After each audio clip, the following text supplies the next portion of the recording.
and the odds are quite literally against him here. UFC Fight Night Cannonier vs Rodriguez is this Saturday, and the card is looking very promising. There are some exciting matchups on the prelims with Gabriel Bonfim versus Chaos Williams. Jared Gordon is taking on welterweight Nursultan Ruzibiov's brother, Marshabrajan, in his debut. Angela Hill is taking on Caitlin Souza, who won 7 of her last 8. And the main card has some fun matchups as well, like Vieira versus Petrosky, and the other Bonfim brother, Ismail, is taking on Nazim Sadiqov. But the fights I want to focus on today are the co-main and main event of this card. In the co-main event, we have 10th ranked featherweight Calvin Kattar taking on unranked prospect Youssef Zalal. And in the main event, as we previously stated, we have 7th ranked middleweight Jared Cannonier facing off against Robocop Gregory Rodriguez. Now you might be saying, okay, you have 2 top 10 guys taking on 2 unranked guys. Should be favorable matchups for them, right? That's where you'd be wrong.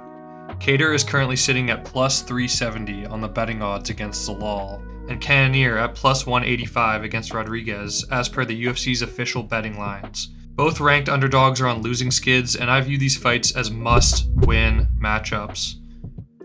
We'll talk about the co-main event first. Calvin Kattar, 23-8 record, lost 4 of his last 5.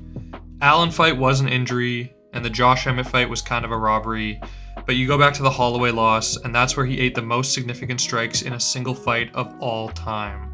And he was on the receiving end of one of the only 50-42 scorecards ever given. So it's safe to say his back is against the wall on Saturday. I think a loss against Zalal could and probably should be it for Kattar, and the odds are quite literally against him here.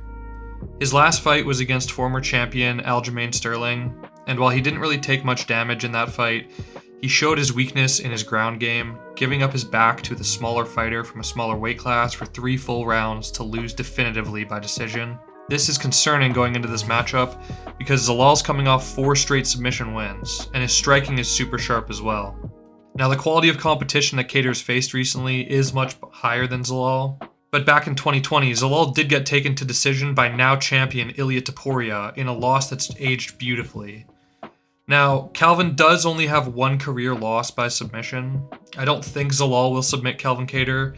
There is a path to victory here for Kattar, but he needs to survive the early onslaught and put on the pressure to win the later rounds if he wants a chance. Zalal has suffered a few defeats by decision, and Kattar's a tricky guy to finish. Most of Zalal's recent wins have been very quick, first round or early second round finishes. Now, I'm not saying that Kattar is going to win by decision here. I'm just saying we've seen Zalal's gas tank fail him in the past, and Kattar's not typically the type of guy to go out in the first round. For the sake of his UFC run, he's going to need to lock in and put on a classic performance. It's a must-win for him. Kattar trying to finish the fight. Now for the main event, Jared Cannonier is not on as bad of a streak as Calvin Kattar, but Cannonier has lost 2 in a row. And to be fair, these are 2 guys that are up-and-comers and hungry prospects in the division. He had an early stoppage TKO loss to Imavov, but that loss hasn't aged as badly as we just seen Imavov TKO Izzy, and he somehow survived a 5-round onslaught against a very aggressive Cal Barejo. And there's a reason that this fight is closer on the betting lines than the co-main event. Cannonier does still have Strickland's latest pre-championship loss, and he also broke a middleweight strike record against Marvin Vettori in a fight where he looked immensely dominant. And if he would have gotten that Imavov win, he probably would have been fighting for a world championship again. With Cannonier, it's not a question of his skill, it's a question of his longevity. I think despite being 2-2 in his last 4, a loss on Saturday is more detrimental to Cannonier's career than Kattar's, for the simple reason of Cannonier being 40 years old.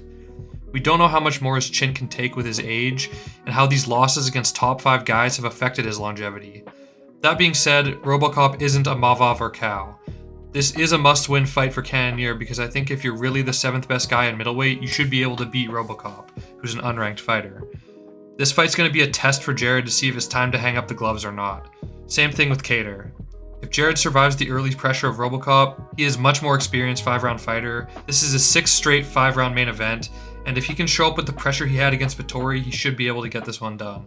Rodriguez doesn't have nearly as good strength of opponent on his resume, and if I were to pick either of the underdogs to pull out a victory on Saturday, I would probably lean towards Jared Cannonier.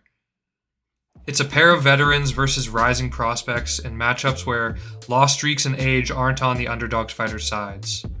Will we see a couple vintage performances from Calvin Kattar and Jared Cannonier helping them secure these must-win victories, or will the MMA gods favor the hungry up-and-comers on Saturday night? Let me know what you guys think down below. Thanks for watching, and make sure to tune in on Sunday for my tier list breakdown of the fights. See ya.